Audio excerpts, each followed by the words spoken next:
इस चैनल में आप लोगों का फिर से बहुत बहुत स्वागत है। और आज हम क्लास 12 का चैप्टर 6 स्टार्ट करेंगे, मॉलिक्यूलर बेसिस ऑफ इनहेरिटेंस। ठीक है, इसके पहले आपने लास्ट चैप्टर जेनेटिक्स का जो चैप्टर 5 था उसको देखा होगा। अगर नहीं देखा है तो देख लीजिए। अब आज हम स्टार्ट कर रहे हैं मॉलिक्यूलर बेसिस ऑफ इनहेरिटेंस, जिसमें आज हम टॉपिक कवर करेंगे डीएनए स्ट्रक्चर। ठीक है, अगर आपको वीडियोस पसंद आ रहे हैं तो चैनल को सब्सक्राइब करना मत भूलिए, लाइक और शेयर भी जरूर करिए। चलिए हम अपना लेक्चर स्टार्ट करते हैं। डीऑक्सी रिबोन्यूक्लिक एसिड, डीएनए का फुल नेम क्या है? Deoxy ribonucleic acid. डीएनए ये मास्टर मॉलिक्यूल है जो कैरियर होता है जेनेटिक इंफॉर्मेशन के लिए। ये आपने पिछले क्लास से पढ़ा भी होगा कि ये जेनेटिक इंफॉर्मेशन का कैरियर, जो जीन्स होते हैं, जो कैरेक्टर्स पेरेंट्स है ऑफस्प्रिंग में मिलते हैं, वे हमें इन जेनेटिक मटेरियल की वजह से ही मिलते हैं। जो प्राइमरली मेन जो है वो कौन सा है? डीएनए। डीएनए ज़्यादातर ऑर्गेनिजम्स में पाया जाता है, यही मेन हेरिडिटरी मॉलिक्यूल है। कुछ वायरसेस को अगर हम छोड़ दें, एक्सेप्ट सम वायरसेस, तो ज़्यादातर ऑर्गेनिज्म में, मोस्टली सारे ऑर्गेनिजम्स में डीएनए ही हेरिडिटरी मॉलिक्यूल होता है। कुछ हिस्टोरिकल पर्सपेक्टिव्स डीएनए के। सबसे पहले डीएनए को 1869 में फ्रेडरिच मिशर ने आइसोलेट किया था फर्स्ट सेल से। ठीक है, इन्होंने न्यूक्लिक एसिड को आइसोलेट किया था। डीएनए ने न्यूक्लिक एसिड को, मतलब पूरा जो न्यूक्लिक एसिड था उसको आइसोलेट किया था फर्स्ट सेल से, और उसको इन्होंने कहा था न्यूक्लिन। न्यूक्लिक एसिड नाम नहीं दिया था, उन्होंने नाम दिया था न्यूक्लिन। ठीक है, इसके बाद विल्किंस, एस्टबेरी और फ्रैंकलिन, इन्होंने यूटिलाइज की टेक्निक एक्सरे डिफ्रैक्शन टेक्निक। बहुत इंपॉर्टेंट है, कई बार पूछी जा चुकी है कि कौन सी टेक्निक से इन्होंने डीएनए के स्ट्रक्चर को आइडेंटिफाई किया गया था। वो टेक्निक थी एक्सरे डिफ्रैक्शन। बहुत बार लिखा रहेगा रिफ्रैक्शन, ऑप्शन में आपको दिया रहेगा, या और भी ऑप्शंस होंगे, लेकिन आपको याद रखना है ये कौन सी टेक्निक है? X ray diffraction technique. इससे उन्होंने डीएनए के हेलिकल स्ट्रक्चर के बारे में बताया। उसके बाद वॉटसन एंड क्रिक ने, इन्होंने 1953 में इस टेक्निक को यूज करते हुए, एक्सरे डिफ्रैक्शन टेक्निक को यूज करते हुए double helical complete model of DNA बनाया। ठीक है, क्या मॉडल होता है डीएनए का, वो इस टेक्निक को यूज करके इन्होंने बताया। और इसके लिए इन तीनों को वॉटसन, क्रिक और विल्किंस, जो एक्सरे डिफ्रैक्शन टेक्निक में थे, इनको नोबेल प्राइज मिला 1962। Okay, silent feature of DNA, जो मेन डीएनए जो पाया जाता है एनिमल्स के ऑर्गेनिजम्स में, वो कौन होता है? वो होता है बी टाइप का डीएनए, बीटा डीएनए। इसमें दो स्ट्रैंड्स होते हैं जो एंटी पैरेलल होते हैं, एक स्ट्रैंड, दूसरा स्ट्रैंड डीएनए का। इसमें एक स्ट्रैंड 5 प्राइम से 3 प्राइम की तरफ होता है, और दूसरा स्ट्रैंड जो होता है वो होता है 3 प्राइम से 5 प्राइम की तरफ। ठीक है, 5 प्राइम से 3 प्राइम और 3 प्राइम से 5 प्राइम की तरफ स्ट्रैंड होते हैं, दोनों एंटी पैरेलल इसे कहते हैं। क्यों होते हैं आगे स्ट्रक्चर में आपको पता चलेगा। बैकबोन जो बनी होती है वो बनी होती है फॉस्फेट और phosphate sugar, sorry pentose sugar और फॉस्फेट ग्रुप के जुड़ने से, जो बनाती है फॉस्फोडाइस्टर लिंकेज। ठीक है, कॉम्प्लीमेंट्री बेसिस होते हैं ए एंड टी कॉम्प्लीमेंट्री है, और सी और जी कॉम्प्लीमेंट्री है। ए और टी के बीच में डबल बॉन्ड पाया जाता है, और सी और जी के बीच में ट्रिपल बॉन्ड पाया जाता है। ये तीनों पॉइंट डिटेल में अभी हम आगे पढ़ने वाले हैं। ठीक है, तो परेशान मत होइए। डीएनए के स्ट्रक्चर में, डीएनए का स्ट्रक्चर जो है ना वो बना है रिपीटिंग यूनिट से। डीएनए एक पॉलीमर है, ठीक है, ये एक चेन है। तो ये चेन, कोई भी चेन होती है कुछ यूनिट्स से मिलके बनी होती है। तो ये जो यूनिट्स हैं, जैसे प्रोटीन है उसके यूनिट्स क्या है, अमीनो एसिड है, उसी तरह डीएनए का यूनिट क्या है, न्यूक्लियोटाइड्स है। ये जो रिपीटिंग यूनिट्स जुड़ करके एक चेन लाइक स्ट्रक्चर बनाती है, वो कहलाती है पॉलीन्यूक्लियोटाइड, और वही डीएनए बनाती है। अब एक unit, one unit is known as nucleotide. तो डीएनए का अगर हम कहें कि स्मॉलेस्ट यूनिट क्या है, तो वो है न्यूक्लियोटाइड।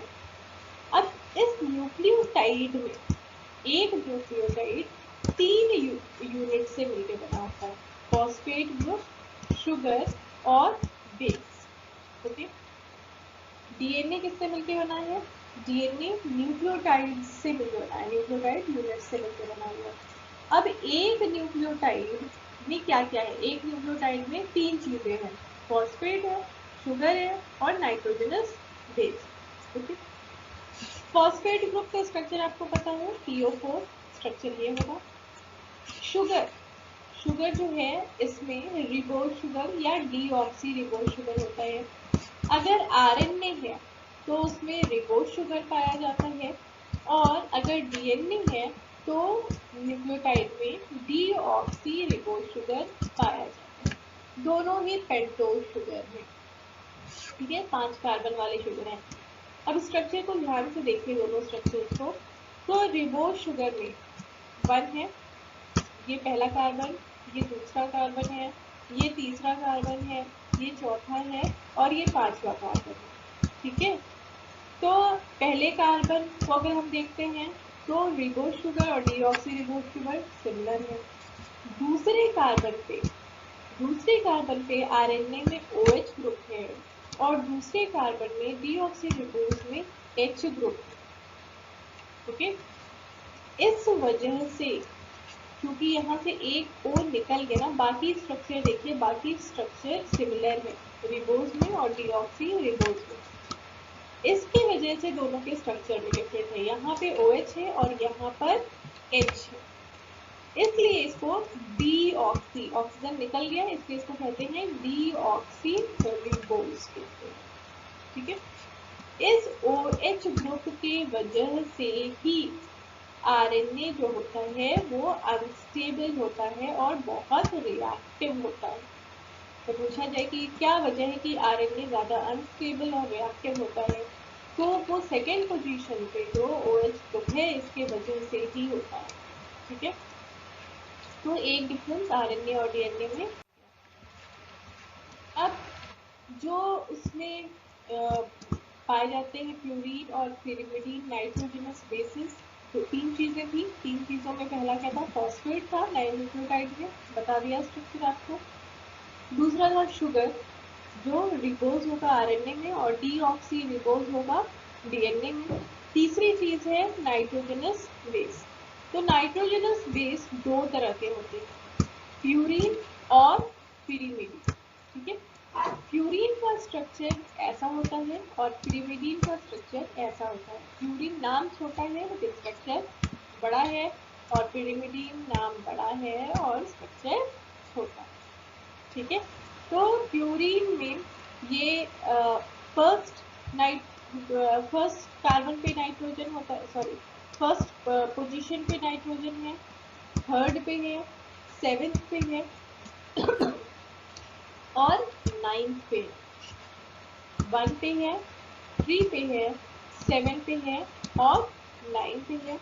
और पिरिमिडीन में 2 ही जगह पे है, 1 पे है और 3 पे है, ठीक है। इन जगहों पे, इन प्लेसेस पे नाइट्रोजन पाया जाता है, पिरिमिडीन में 1 और 3 में, और पिरिमिडीन में प्यूरीन में 1, 3, 7 और 9 पे पाया जाता है, ठीक है। प्यूरीन जो है वो 9 एटम रिंग स्ट्रक्चर है और पिरिमिडीन जो है वो 6 एटम रिंग स्ट्रक्चर है। प्यूरीन 2 तरह के होते हैं, कौन कौन से, एडेनिन या तो होगा या ग्वानिन। एडेनिन का स्ट्रक्चर ये है और ग्वानिन का स्ट्रक्चर ये, ठीक है। पोजीशन में सेकेंड पोजीशन कार्बन की और 6th पोजीशन कार्बन में यहाँ पे स्ट्रक्चर में डिफरेंस है, यहाँ पे NH2 ग्रुप है और यहाँ पे CH2 सेकेंड कार्बन में NH2 ग्रुप है। पिरिमिडीन 3 टाइप्स के हैं, साइटोसिन, यूरेसिल और थाइमिन, तीनों के स्ट्रक्चर ये। यूरेसिल जो होता है ये केवल आरएनए में पाया जाता है, आरएनए न्यूक्लिक एसिड में यूरेसिल पाया जाता है। और थाइमीन जो है ये केवल डीएनए में पाया जाता है, ठीक है। बाकी सब जितने ये हैं, बाकी सब जितने नाइट्रोजनस बेसेस हैं, चाहे एडेनिन हो, ग्वानिन हो, साइटोसिन हो, ये दोनों में पाए जाते हैं, आरएनए में पाया जाता है और डीएनए में पाया जाता है। लेकिन यू जो है, यूरेसिल जो है, ये एक्सक्लूसिवली केवल आरएनए में पाया जाएगा। और इसी जगह पे जहाँ पे यूरेसिल होना चाहिए ना, जब हम आगे पढ़ेंगे ट्रांसक्रिप्शन तो समझ में आएगा, जहाँ पे यूरेसिल होना चाहिए वहाँ पे ही डीएनए में क्या होता है, थायमिडीन होता है, ठीक है, थायमीन होता है या थायमिडीन न्यूक्लियोटाइड हम कह सकते हैं। तो ये नाइट्रोजनस बेस एक्सक्लूसिवली डीएनए में पाया जाता है, ठीक है। तो तीनों चीज़ों की बात हो गई, phosphate, ribose sugar, deoxyribose sugar, purine और पिरिमिडीन। अब ये जुड़े कैसे होते हैं इसको, ठीक है। पहले देख लेते हैं आरएनए के साथ, आरएनए और डीएनए में बेसिक डिफरेंस क्या है। आरएनए भी कई टाइप्स के हैं, उसके बाद हम इसको डिटेल में आगे जाएंगे, लेकिन बेसिकली आरएनए और डीएनए में क्या डिफरेंस है, ठीक है। ये भी न्यूक्लियोटाइड से बने हैं, आरएनए भी और डीएनए भी न्यूक्लियोटाइड से बने हैं, बेसिकली न्यूक्लियोटाइड से ही दोनों बने। OH ग्रुप सेकेंड पोजीशन पे रिबोस शुगर में पाया जाता है, लेकिन डीएनए में नहीं पाया जाता है। नाइट्रोजनस बेस आरएनए में यूरेसिल होता है और इसमें क्या होता है, डीएनए में थाइमीन होता है। और आरएनए जो होता है ना, डीएनए से हम लोग पढ़ेंगे आगे सेंट्रल डोग्मा, डीएनए से आरएनए बनता है, ठीक है। तो आरएनए अपनी इंफॉर्मेशन, डीएनए अपनी इंफॉर्मेशन आरएनए को देता है और फिर आरएनए से प्रोटीन बनते हैं, प्रोटीन सिंथेसिस होती है। तो इस तरह से आरएनए जो है ना, वो डीएनए पे जो फ्रेम है, डीएनए में न्यूक्लियोटाइड है जो है उसको रीड करता है और उसके अकॉर्डिंग प्रोटीन को सिंथेसाइज करता है, ओके। जैसे हम कह रहे हैं डीएनए का अगर हम सीक्वेंस, जैसे मान लीजिए हम कह adenine, guanine, thymine, adenine, okay, T T C C, तो इस तरह का ये बहुत कुछ भी सीक्वेंस हो सकता है न्यूक्लियोटाइड का, okay.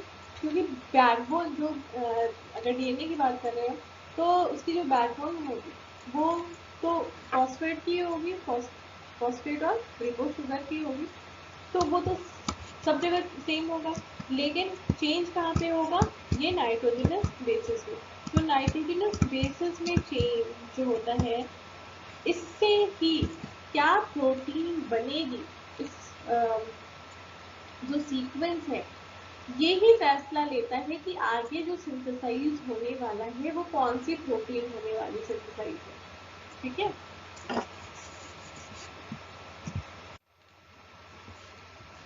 Sugar phosphate backbone deoxy ribose sugar is attached to phosphoric acid. ये sugar phosphate backbone बनाता है। sugar phosphate backbone कैसे बन रहा है, देखिए ये phosphate ग्रुप है और phosphate ग्रुप जुड़ा किससे है, डीऑक्सी रिबोस शुगर से जुड़ा हुआ है। कैसे जुड़ा हुआ है, ये पहला कार्बन है, ये दूसरा है, ये तीसरा है, ये चौथा है और ये पांचवा है। तो फॉस्फेट ग्रुप जो है वो एक तरफ फिफ्थ कार्बन से जुड़ा है, रिबोस डीऑक्सी रिबोस के फिफ्थ कार्बन से जुड़ा है। यहाँ वाला देखिए आप, एंड वो तो एंड हो गया ना, बीच में फॉस्फेट ग्रुप है, बीच में जो फॉस्फेट ग्रुप है वो एक तरफ थर्ड कार्बन से जुड़ा है और दूसरी तरफ फिफ्थ कार्बन से जुड़ा है, ओके, ठीक है। तो फॉस्फेट ग्रुप इससे जुड़ा है, एक तरफ जो है रिबोस डीऑक्सी रिबोस शुगर के थर्ड कार्बन से जुड़ा है और एक तरफ फिफ्थ कार्बन से जुड़ा है। फिर इसके बाद हम नीचे आएंगे तो यहाँ भी जुड़ा रहेगा, थर्ड कार्बन से जुड़ा होगा, फिर इसके नीचे फिफ्थ कार्बन से जुड़ा होगा। तो ये 5 3 5 3 इस तरह से जुड़ा होता है। तो एक स्ट्रैंड में इस तरह का अरेंजमेंट होगा कि एक तरफ फॉस्फेट ग्रुप फिफ्थ कार्बन से जुड़ा है और दूसरी तरफ थर्ड से। फिर जो फॉस्फेट ग्रुप है ये एक तरफ फिफ्थ से जुड़ा है और एक तरफ थर्ड से जुड़ा है, ठीक है। और इसी के जो दूसरा स्ट्रैंड होता है इसमें उल्टा अरेंजमेंट होगा। इस तरफ अब इसका कोई फ्री एंड तो होगा ही, तो इसका फ्री एंड मान लीजिए एक 5 कार्बन हो गया ना इधर, और इसका फ्री एंड क्या हो जाएगा, इसका फ्री एंड इधर फ्री हो जाएगा। दूसरा स्ट्रैंड जो होता है उसमें उल्टा होता है, इधर 5 वाला फ्री एंड होगा और इधर 3 वाला फ्री एंड होगा, समझ में? इसलिए इसको कहते हैं 5 प्राइम टू 3 प्राइम। ये दोनों क्या है, एंटी पैरेलल है, ठीक है। इधर 5 प्राइम टू 3 प्राइम है, इधर 5 एक 5 फिफ्थ कार्बन जो है वो फ्री एंड पे है और 3 कार्बन फ्री एंड पे है दूसरी तरफ। और दूसरा जो उसका पैरेलल स्टैंड है उसमें जिधर 5 कार्बन था उधर 3 कार्बन फ्री एंड पे है और 5 कार्बन जो है फ्री एंड पे दूसरी है। तो ये दोनों जो है वो एंटी पैरेलल है, ठीक है। और ये जो बॉन्ड है फॉस्फेट जिससे जुड़ा होता है ना, यहाँ पे जिससे जुड़ा है, यहाँ पे रिबोज शुगर से इस जगह पे जुड़ा है, तो ये कौन सा बॉन्ड कहलाती है, फॉस्फोडाइस्टर बॉन्ड, फॉस्फोडाइस्टर लिंकेज, ठीक। बैकबोन किसकी बनी है, फॉस्फोडाइस्टर लिंकेज में। और फर्स्ट कार्बन पे देखिए, ये फर्स्ट कार्बन है, फर्स्ट कार्बन से नाइट्रोजनस बेसिस जुड़े हैं। नाइट्रोजनस बेसिस क्या है, प्यूरीन या पिरिमिड। फर्स्ट कार्बन से जुड़े प्यूरीन या पिरिमिड। और ये जो बॉन्ड है, दिस बॉन्ड, ये बॉन्ड है ग्लाइकोसिडिक बॉन्ड, ठीक है। ये बॉन्ड कौन सा है, ग्लाइकोसिडिक बॉन्ड। और फॉस्फेट और रिबोज, डीऑक्सीरिबोज के बीच में जो बॉन्ड है दैट इज फॉस्फोडाइस्टर बॉन्ड। तो बैकबोन में कौन सी बॉन्ड, अगर पूछा जाए बैकबोन में कौन सी बॉन्ड है, तो दैट इज फॉस्फोडाइस्टर बॉन्ड। और जो नाइट्रोजनस बेस और डीऑक्सीरिबोज के बीच में बॉन्ड है दैट इज ग्लाइकोसिडिक। अब इसमें किस कार्बन से कौन सा जुड़ता है, यहाँ पे देखिए, जब हम पिरिमिडीन में देखते हैं, पिरिमिडीन न्यूक्लियोटाइड में, न्यूक्लियोटाइड जब हम बोल रहे हैं तो न्यूक्लियोटाइड में तीनों चीजें आ जाएंगी, फॉस्फेट भी होगा, डीऑक्सीरिबोज भी होगा और नाइट्रोजनस बेस भी होगा। जो फर्स्ट कार्बन से ही जुड़ेगा सारा, ठीक है, मतलब कोई भी हो, प्यूरिन हो या पिरिमिडीन हो, ये फर्स्ट कार्बन से जुड़ेगा डीऑक्सीरिबोज के। ये फर्स्ट कार्बन और पिरिमिडीन का फर्स्ट नाइट्रोजन, इन दोनों के बीच में बॉन्ड मिलता है in the case of pyrimidine, ठीक है, first carbon and first nitrogen. लेकिन प्यूरीन के केस में जो ग्लाइकोसिडिक बॉन्ड है वो किसके बीच बन रहा है, वो बन रहा है first carbon of deoxyribose and 9th nitrogen of purine nucleotide, ठीक है। याद करने वाली बात है ये कि इसमें फर्स्ट कार्बन और फर्स्ट नाइट्रोजन के बीच पिरिमिडीन में बन रहा है ग्लाइकोसिडिक बॉन्ड, और फर्स्ट कार्बन और 9th नाइट्रोजन के बीच में बन रहा है प्यूरीन में ग्लाइकोसिडिक, ठीक है। स्ट्रक्चर मुझे लगता है समझ में आ रहा होगा आपको।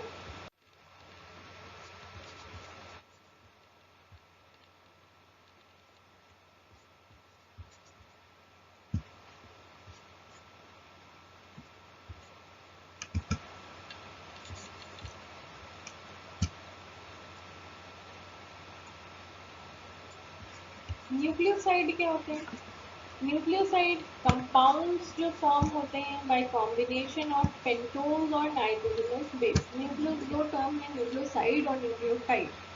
न्यूक्लियोसाइड कहते हैं हम pentose sugar plus nitrogenous base, ठीक है। क्या छूट गया इसमें, इसमें छूट गया क्या, फॉस्फेट ग्रुप।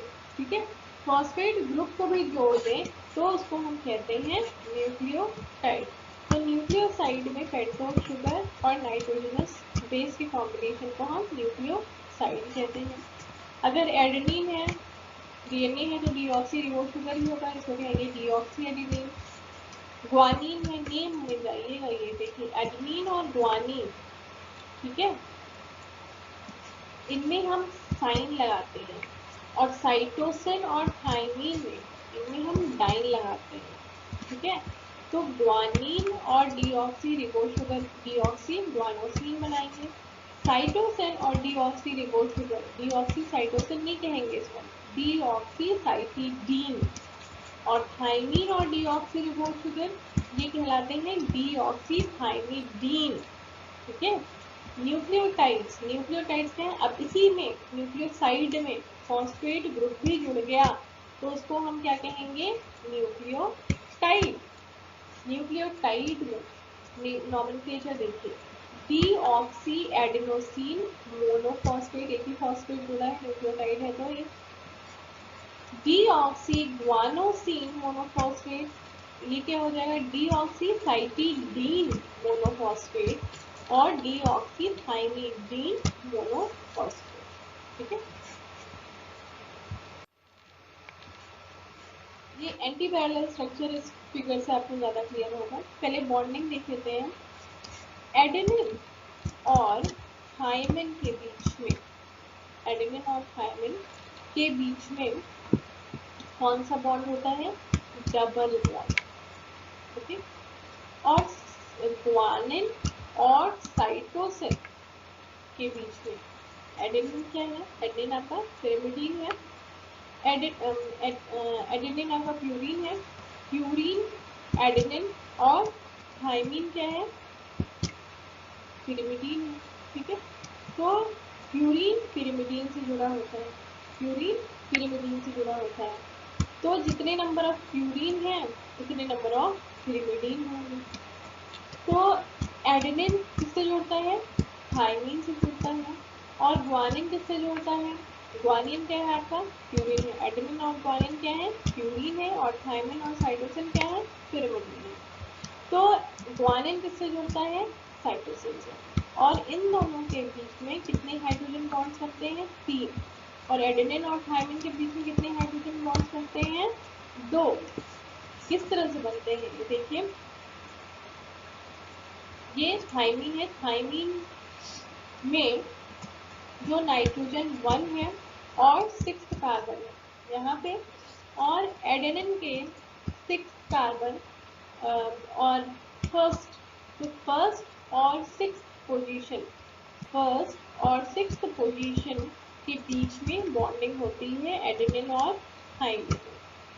और 3 बॉन्ड्स जो साइटोसिन और ग्वानिन में बनते हैं, ये 1, 2 और 6, इसको याद कर लीजिएगा, 1, 2 और 6 पे बनते हैं, और इसमें 1 और 6 पे बनते हैं, 1, 2 और 6 पे ये हाइड्रोजन बॉन्ड्स बन रहे हैं ग्वानिन और साइटोसिन में, और एडेनिन में 1 और 6 पे बन रहे हैं। ठीक है, एंटी पैरेलल स्ट्रक्चर पर आता है, ये बता दिया हमने कि इसमें जो है यहाँ पे ये एंड 5 प्राइम है, 5 प्राइम में 5th कार्बन इधर फ्री है, और इसमें 3rd कार्बन इधर फ्री है। दूसरा स्ट्रैंड जो होगा इसका उल्टा होगा, 5 कार्बन इस तरफ फ्री होगा और 3 कार्बन इस तरफ फ्री होगा। ठीक है, बीच में ये नाइट्रोजनस बेस के बीच में ये 3 डॉट्स दिख रहे हैं, 3 हाइड्रोजन बॉन्ड्स हैं, ए और टी के लिए 2 हाइड्रोजन बॉन्ड है। ये तो ये स्ट्रक्चर जो हुआ ये होता किस वजह से, क्योंकि ribose sugar, deoxy ribose sugar का जो ओरिएंटेशन होता है ना, ये उल्टा होता है दूसरे स्ट्रैंड में, इस वजह से 5 प्राइम टू 3 प्राइम इस तरफ इसमें होगा, और 5 प्राइम टू 3 प्राइम इस तरफ इसमें होगा। ठीक है, ये एंटी पैरेलल स्ट्रक्चर कहलाता है। जो यूजुअल डीएनए पाए जाते हैं सेल में, वो किस फॉर्म में होते हैं, वो बी डीएनए होते हैं। जो हम स्ट्रक्चर बात कर रहे हैं, ये बी डीएनए की हम बात कर रहे हैं। इनमें बी डीएनए में मेजर और माइनर ग्रूव्स होते हैं। मेजर और माइनर ग्रूव्स किस वजह से बनते हैं, क्योंकि जो डायमीटर होता है ना नाइट्रोजनस बेसिस का, वो डिफरेंट होता है। डिफरेंट कैसे होता है? प्यूरीन का स्ट्रक्चर बड़ा है, पिरिमिडीन का स्ट्रक्चर छोटा है। तो प्यूरीन का जो डायमीटर होता है वो ज़्यादा होता है और पिरिमिडीन का डायमीटर कम होता है। प्यूरीन का डायमीटर ज़्यादा होता है, पिरिमिडीन का डायमीटर कम होता है। इस वजह से यहाँ पे ग्रूव्स का फॉर्मेशन हो जाता है, कुछ छोटे ग्रूव्स और कुछ बड़े ग्रूव्स। छोटे ग्रूव्स को माइनर ग्रूव्स कहते हैं, बड़े ग्रूव्स को मेजर ग्रूव्स कहते हैं। ठीक है। एक टर्न मतलब एक पूरे टर्न में कितने बॉन्ड्स होते हैं, कितने पेयर्स होते हैं? ये पेयर्स होते हैं 10 न्यूक्लियोटाइड पेयर्स पाए जाते हैं। ठीक है। 10 न्यूक्लियोटाइड पेयर्स हैं, मतलब कि 20 न्यूक्लियोटाइड्स पाए जाते हैं एक स्पाइरल में। ओके। और एक स्पाइरल में मतलब क्या हुआ? यहाँ से शुरू हुआ, ट्विस्ट हुआ और उसके बाद एक 360 डिग्री का एंगल, एक कंप्लीट 360 डिग्री का angle, that is one spiral. ठीक है। एक कंप्लीट 360 पूरा घूम गया वो, दैट इज वन स्पाइरल। एक स्पाइरल की लेंथ होती है 3.4, एंड 3.2 भी आपको लिखा हुआ मिल जाएगा, नैनोमीटर। ठीक है। एक स्पाइरल में कितने न्यूक्लियोटाइड की पेयरिंग है? 10 न्यूक्लियोटाइड की पेयरिंग है।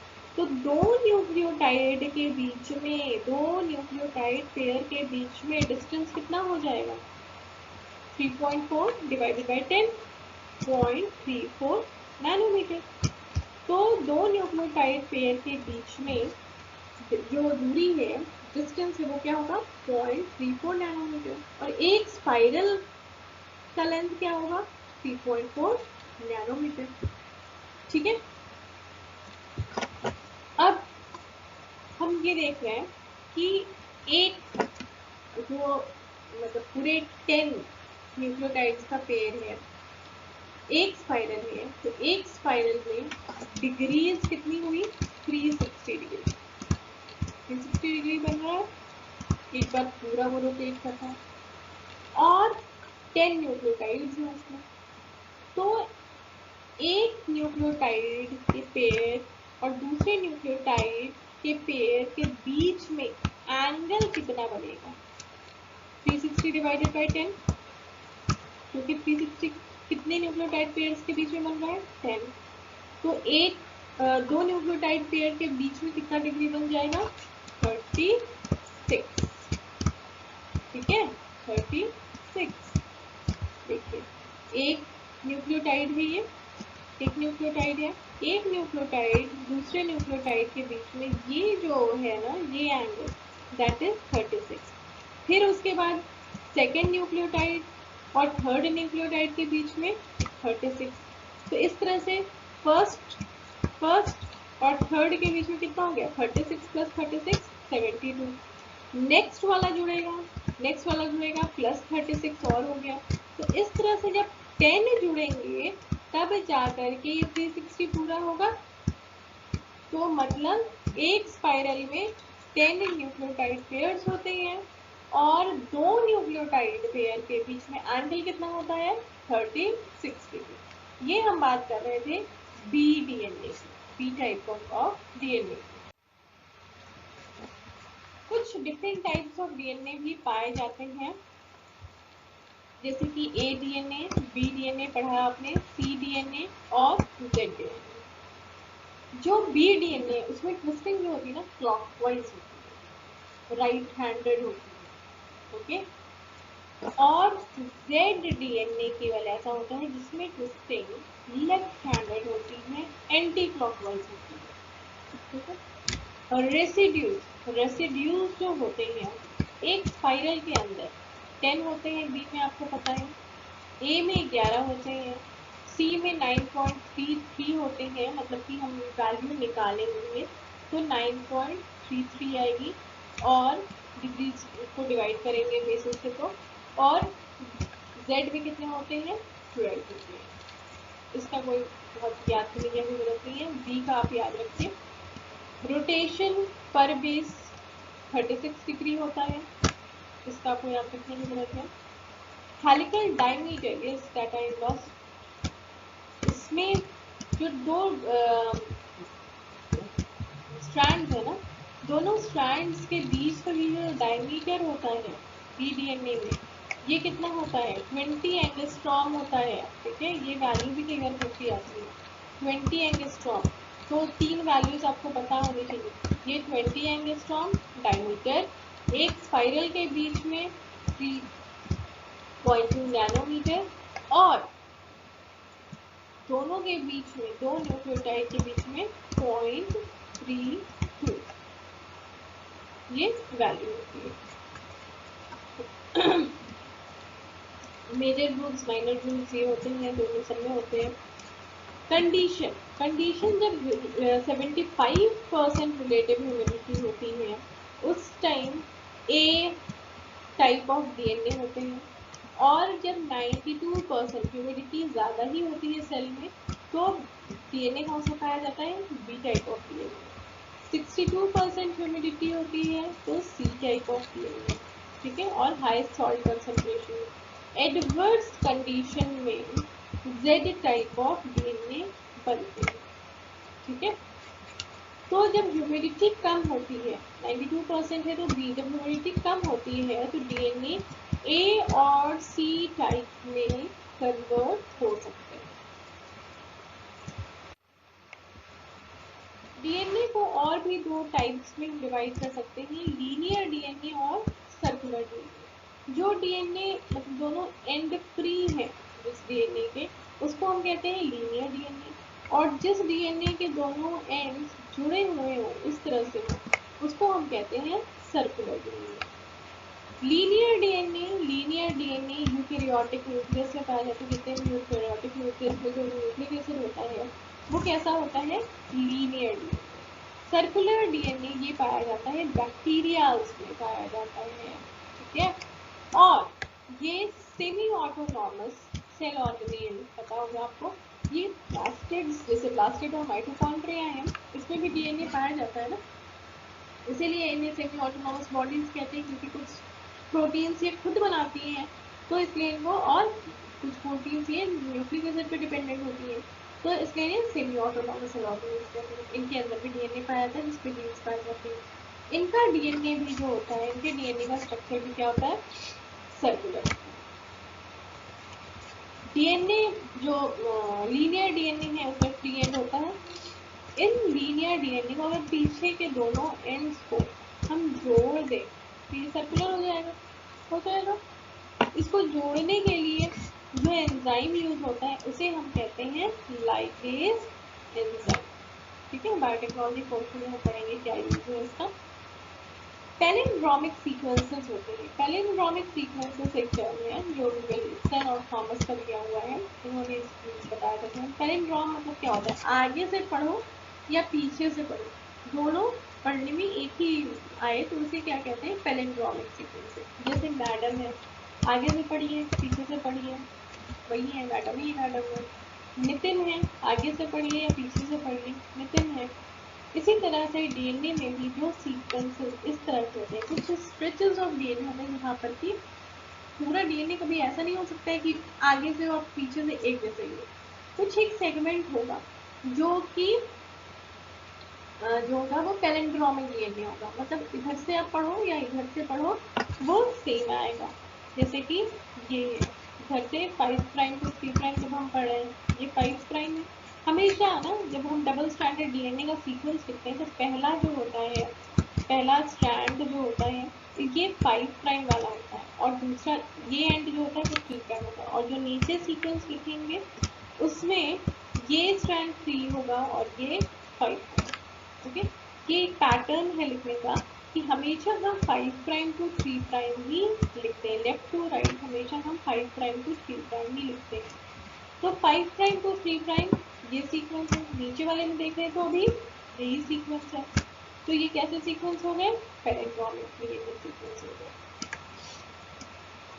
कुछ डीएनए के सीक्वेंसेस जो होते हैं ना वो रिपीट होते हैं, मतलब सिमिलर सेम सीक्वेंसेस जो पाए जाते हैं वो सेंट्रोमियर जो ये क्रोमोसोम में जो सेंट्रोमियर पोर्शन होता है ना, इसके आस पास के जो रीजन्स होते हैं, यहाँ के रीजन्स, यहाँ पे जो रीजन्स होते हैं, यहाँ पे डीएनए का सीक्वेंस या सेकेंड कॉन्स्ट्रिक्शन भी होता है। सेकेंड कॉन्स्ट्रिक्शन क्रोमोसोम है, इसमें एक तो कॉन्स्ट्रिक्शन सेंट्रोमियर है, दूसरा कॉन्स्ट्रिक्शन ये कहीं और भी हो सकता है, यहाँ पे भी कॉन्स्ट्रिक्शन हो सकता है, उसे सेकेंडरी कॉन्स्ट्रिक्शन। सेकेंडरी कॉन्स्ट्रिक्शन के आसपास भी डीएनए के सीक्वेंसेस ऐसे पाए जाते हैं जो कि रिपीटेड होते हैं। रिपीटेड होते हैं मतलब क्या? रिपीटेड होते हैं मतलब कि जैसे यहाँ पे कोई सीक्वेंस पाया गया ए ए टी, ठीक है।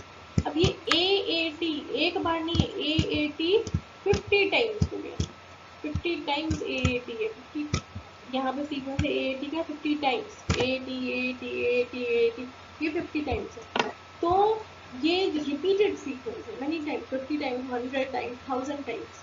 उसके बेसिस पे हम जो है सैटेलाइट्स को भी डिवाइड करते हैं, मैक्रो सैटेलाइट्स, माइक्रो सैटेलाइट्स, ठीक है, बात की बात है। तो ये सीक्वेंसेस जो रिपीटेड सीक्वेंसेस होते हैं, जो सेंट्रोमियर के पास पाए जाते हैं या सेकेंडरी कॉन्स्ट्रिक्शन के पास पाए जाते हैं, जो रिपीटेड सीक्वेंसेस हैं, इसको हम क्या कहते हैं? सैटेलाइट डीएनए, ठीक है। यही सैटेलाइट डीएनए जो होते हैं ना, ये वेरिएबिलिटी शो करते हैं, एक पर्सन से दूसरे पर्सन में ये अलग होते हैं।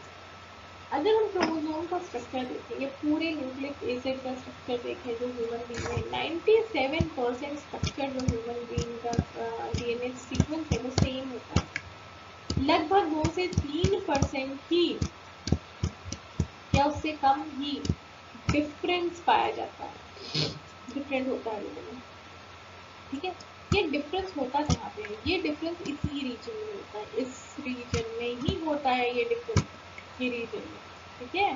सैटेलाइट डीएनए वाले रीजन में ही ये डिफरेंस पाया जाता है। जैसे मेरे में मान लीजिए एटी का 50 बार सीक्वेंस है, एक दूसरे बंदे में उसमें ये है जी80 का 100 बार है, 100 टाइम्स। लेकिन बाकी और जो रीजन है ना, ये रीजन ये बिल्कुल सेम होंगे, 100% सिमिलर होंगे मेरे से और दूसरे आदमी से सेम होंगे। तो इसी रीजन को हम ले करके इसके सीक्वेंस का यूज कर करके हम डीएनए फिंगरप्रिंटिंग करते हैं, जिसका यूज फॉरेंसिक साइंस में होता है, आइडेंटिफाई करने के लिए, विक्टिम को आइडेंटिफाई करने के लिए क्रिमिनल केसेस में ये यूज किया जाता है। टर्म न्यूक्लिक एसिड ये कॉइन किया गया था, दिया गया था बाय अल्टमर। खोजा किसने था? Friedrich Miescher. कहाँ से? सेल्स से। Next is Chargaff's rule. Chargaff 1949 में उन्होंने एक रूल बताया। उनके अनुसार कि अगर हम कोई डबल स्टैंडर्ड डीएनए ले रहे हैं तो प्यूरीन जो होता है वो पिरिमिडीन के अमाउंट के बराबर होगा, क्योंकि प्यूरीन जो है वो बाउंड किससे होता है? पिरिमिडीन से बाउंड होता है। तो जितने नंबर ऑफ प्यूरीन होंगे उतने ही नंबर ऑफ पिरिमिडीन पाए जाएंगे, ठीक है। डबल स्टैंडर्ड डीएनए में एडेनिन और थाइमिन का नंबर बराबर होगा और साइटोसिन और ग्वानिन का नंबर बराबर होगा। रीजन क्या है आपको पता होगा, क्योंकि एडेनिन थाइमिन से बाइंड करेगा और साइटोसिन ग्वानिन से बाइंड करेगा, तो इस वजह से इन दोनों का नंबर बराबर होगा।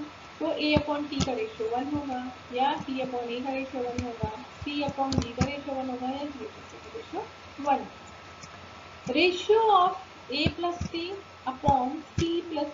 Is constant. एक किसी गिवन स्पीसीज किसी एक स्पीसीज की अगर हम बात करें तो total number of A+T/ total number of C+G का रेशियो अगर हम देखें तो उस स्पीसीज के लिए वो कांस्टेंट पाया जाता है, ठीक है। आरएनए में जो होता है वो थाइमीन की जगह पे क्या होता है? यूरेसिल होता है। लेकिन आरएनए क्या होते हैं? सिंगल स्टैंडर्ड होते हैं, इसलिए इसमें ये सब रूल्स फॉलो नहीं होते हैं कि A/T बराबर 1 होगा, C/G बराबर 1 होगा या प्यूरीन पिरिमिडीन के बराबर होगा। ये ऐसा क्यों है? डीएनए में फॉलो क्यों हो रहा है? क्योंकि डीएनए डबल स्ट्रैंडेड है और आरएनए क्या है? सिंगल स्ट्रैंडेड है। तो इसमें ये सब नियम लागू नहीं होंगे भाई कि ये इसके बराबर है। इसमें कुछ भी हो सकता है, पिरिमिडीन का नंबर कुछ और हो सकता है, प्यूरीन का नंबर कुछ और हो सकता है, कितना भी कुछ भी इसमें कांस्टेंट नहीं होता है। सिंगल स्ट्रैंडेड डीएनए, एसएसडीएनए छोटे में लिख सकते हैं इसको, ये यूजुअली सर्कुलर होते हैं और इसको शिमर ने 1958 में ऑब्जर्व किया था बैक्टीरियोफेज 5174 में। बैक्टीरियोफेज क्या है? वायरस है, वायरस में भी ये डीएनए जो है सिंगल स्ट्रैंडेड डीएनए पाया जाता है, जिसको ऑब्जर्व किया था शिमर ने 1958 में। ये साइज आपकी बुक में दी हुई है सीआरटी में, ये साइज आपको याद रखनी है। किसकी? बैक्टीरियोफेज 174 की साइज आपको याद रखनी है। कितने न्यूक्लियोटाइड्स होते हैं इसमें? 5386 nucleotides. Bacteriophage lambda, bacteriophage lambda की साइज क्या है? 48502। ये नंबर, ये फिगर्स याद कर लीजिए। 48502। ह्यूमन बीइंग में कितने बेस पेयर होते हैं न्यूक्लियस में? 3.3 इंटू 10⁻9 बेस पेयर। कई बार आपको क्वेश्चन में बेस पेयर के फॉर्म में दिया रहता है और कई बार आपको क्वेश्चन में किलो बेस पेयर के फॉर्म में दिया रहता है। ठीक है, तो अगर किलो बेस पेयर के फॉर्म में दिया हो तो क्या हो जाएगा? 3.3 इंटू 10⁻6 किलो बेस पेयर, और बेस पेयर होगा तो 3.3 इंटू 10⁻9 बेस पेयर। ठीक है, ये कुछ चेंजेस किए जा सकते हैं न्यूक्लिक एसिड में। अगर न्यूक्लिक एसिड को एक्वस अमोनिया 115 डिग्री सेंटीग्रेड पे या बेरियम हाइड्रोक्साइड के प्रेजेंस में ट्रीट करें तो वो न्यूक्लियोटाइड्स में टूट जाता है। एंजाइम न्यूक्लिएजेस से ट्रीट करें तो भी वो न्यूक्लियोटाइड्स में टूट जाता है। एमजीओ सॉल्यूशन डाल दें न्यूक्लिक एसिड में, उसको हीट करें तो वो न्यूक्लियोसाइड में टूट जाता है। अगर इसका टेम्परेचर न्यूक्लियोटाइड्स को एक्वस अमोनिया में ही अगर टेम्परेचर और बढ़ा दे 175 तो न्यूक्लियोटाइड्स न्यूक्लियोसाइड्स में, साइड्स मतलब क्या हुआ? इसमें फॉस्फेट नहीं, फॉस्फेट निकल गया। इनऑर्गेनिक बेसिस के एसिड के प्रेजेंस में ये अपने तीनों यूनिट्स में टूट जाएगा, शुगर, प्यूरिन और पिरिमिडीन। तो इस तरह से यहाँ पे क्या है? मॉलिक्यूलर वेट हम देख रहे हैं तो धीमे धीमे कम हो रहा है एक्टिव वेट में। ये कुछ क्वेश्चंस हैं, इसको कोशिश करिएगा, लगा लीजिएगा और आंसर्स कमेंट बॉक्स में दीजिएगा। Molecules of DNA are composed of long chains of, क्या है? The primary function of DNA is make protein, store and transmit genetic information, control chemical process within cell, cell mutation. Nucleotide consist of a pair of molecules from which deoxyribonucleic acid is named is purine and pyrimidine are what? Scientists credited with determining the structure of DNA. The base pairing rule that states the following are base pairs in DNA. अगर ये है तो next क्या होगा? ठीक है, ये कुछ क्वेश्चंस हैं, बहुत क्वेश्चंस आपको मिलेंगे, बहुत सारी बुक्स हैं, आप क्वेश्चन ज़्यादा से ज़्यादा सॉल्व करके आपको आंसर बहुत ज़्यादा क्लियर हो जाएगा। ठीक है, तो ये छोटा पार्ट अभी हमने आपका किया है डीएनए का केमिकल स्ट्रक्चर का। अभी हमने केमिकल स्ट्रक्चर की बात की है डीएनए। ठीक है,